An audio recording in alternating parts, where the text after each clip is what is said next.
Bang, let's get it. Yesterday, both slips were refunded. I had a couple of players that did not play on the Trey Turner slip. He did score a run. That one was refunded. And then Ben Rice didn't play. And then, luckily, because Dansby Swanson and Ian Happ plays for the Cubs, they faced Jacob Mizoraki, who didn't let them get anything. But both of those slips were refunded. I did catch Jackson Churio and Nick Kurtz to score a run. It was just sharp. I don't know. It popped up a little later. That one smacked. But Mizraki's strikeout line was at 8.5. He had 8 Ks. I think he gave up 2 hits. That was extremely risky, but it got refunded. Let's go see what we got for the day. Lock that so to get out of the way. Bang, let's get it. First off, well, who was it? Max Kepler. Where he at?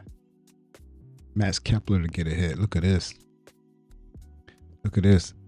We're not going to look at the history here. We're looking at the price.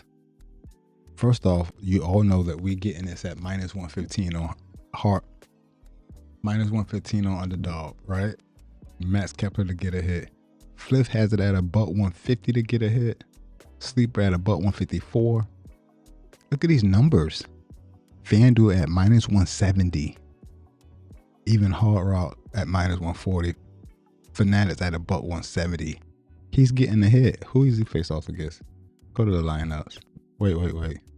Go to the lineups. Sosler versus Sosler. Max Kepler has 2 at-bats, no hits.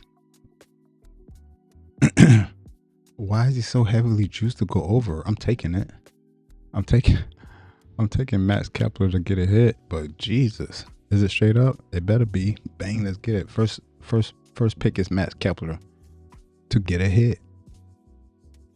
The starting pitcher from the Diamondbacks, the Tampa Bay Rays, is Sosler. I don't know who that is.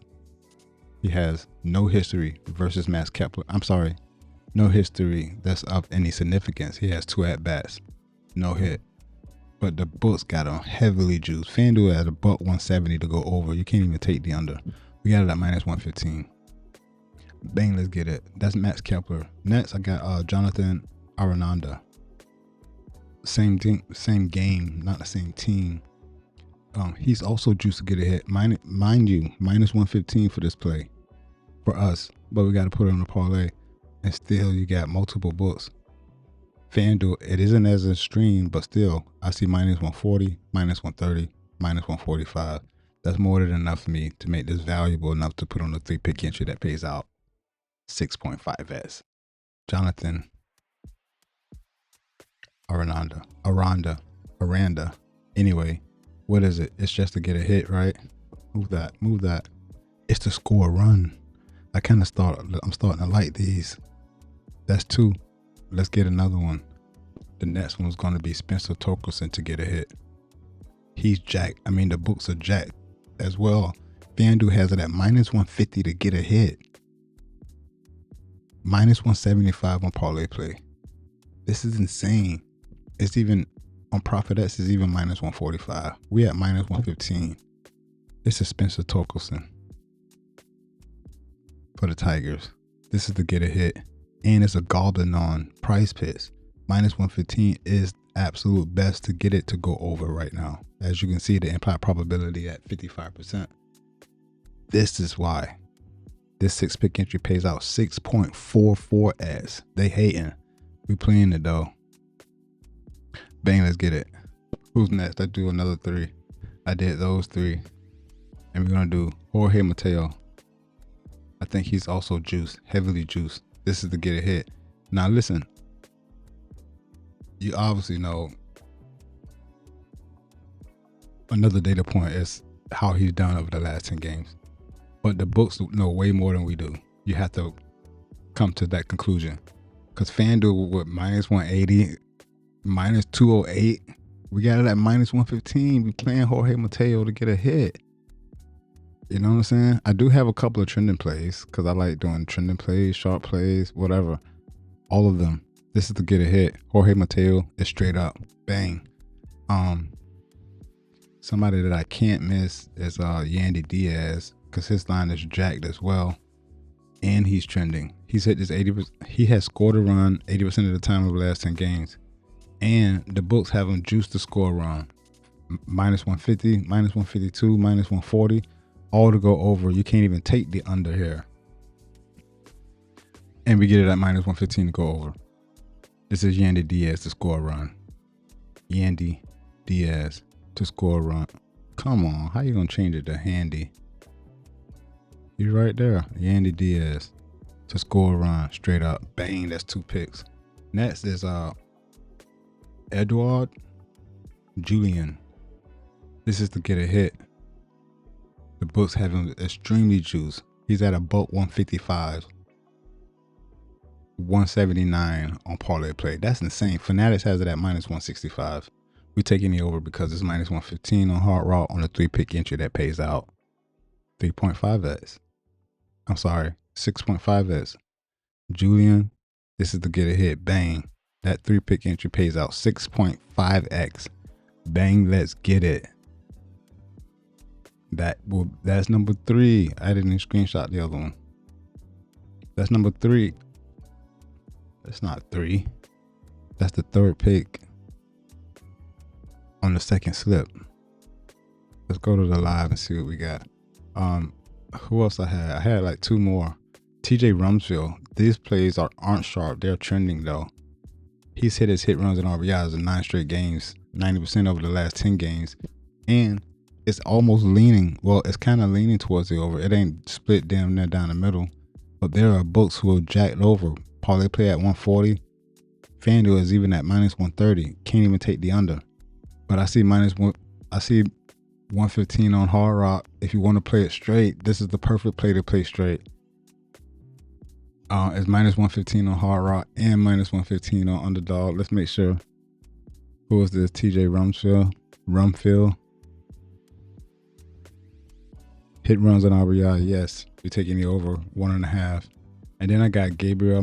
This might just be a 2-pick then. This is also trending, but it ain't split down the middle. Somebody leaning, or if they're barely leaning and then won't even let you take the under, that's basically the same.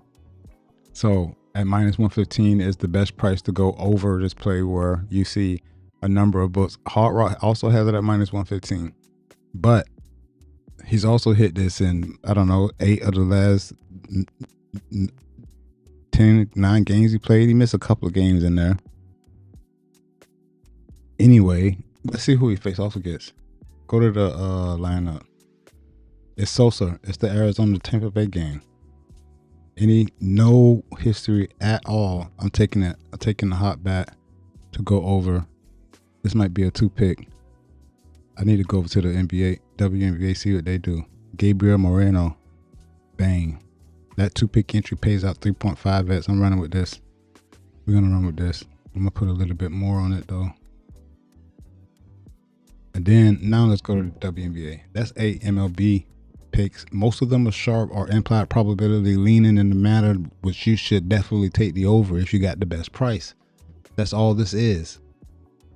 Obviously you could go dig into the matchups, see how he does when he's at home or away, but those are just data points. I'm pretty positive the books have that shit baked into the odds. I don't think that you're going to find anything or any other reason that will make the books sway their price one way or another. And obviously the money coming in on both sides. So all we could do is lean with the data, in my humble opinion. Go to the props, see what the WNBA got. Go to WNBA and put on my filters. Put on WNBA filters right here. Apply. It should show me trending plays first. I always do that. It should show me trending plays first. Nothing trending. Get rid of this. Let's look at implied probability to go over. Ooh. Nothing really leaning. Dearica Hamby rebound line is at 7.5. That's not high. No, it isn't. Basically average. What book got it juice? Flip has it at minus 140. FanDuel is only at minus 122, but still. It's higher than minus 115. Hard Rock at minus 115. Minus 130, you can't take the under. Do you like the over here? at minus 115 on Hard Rock. She's covered as a sit straight. Who's she playing against? It's the Fever. I always get players against the Fever. Let's look at the defense. Fever usually has a decent defense. They against rebounds, they're 4th versus her position. And look how many times that she's played them this season. Only 1, and she had 8 boards. That's too tight to me. That's way too tight to me. There's no value right now on the WNBA. And then if I kill this and go see if anything is trending, there's nothing trending to the over. Let's look at the under. A couple of players have an 80% hit rate to the under. Marina Mabry. Did she just drop 50? I'm not playing with her. She just dropped 50. What? Why? How many shots does she take? This is her points, rebounds, and assists. She has 61, but she dropped 53 points. I don't think I want to mess with Marina Mabry after she just dropped 50. Leave that one alone. I think I'm going to leave that one alone. I don't. Again, a couple of plays that have 80% hit rate to the under. DeWanna Bonner. And she just covered too. It's at 19.5. It's not leaning heavily one way or the other. So, there's an 80% hit rate to the under. See who she plays against. Toronto Tempo. She played them one game on the 19th of May. And she had 13.4 rebounds. Again, the under is trending. She's gone on the 80% of the time over the last 10 games. Show me all. But she still just covered at 13 points, 8 rebounds versus Indiana. With that, her little break, will she go back to the norm here, which is like 10 points, 3 rebounds, 10 points, 4 rebounds maybe? Nah, there's nothing that's leaning. I checked Daily Grinding Fantasy. We ain't have nothing sharp either. Well, we ain't have enough value. There's a couple of plays for Novak Djokovic, and then as a UFC's joint, but I'm not interested. I'm gonna stick with what I got. This is where we are. Bang, let's get it. I'm really Rico. You already know. Let's get this dough, bruh. Peace. I'm out.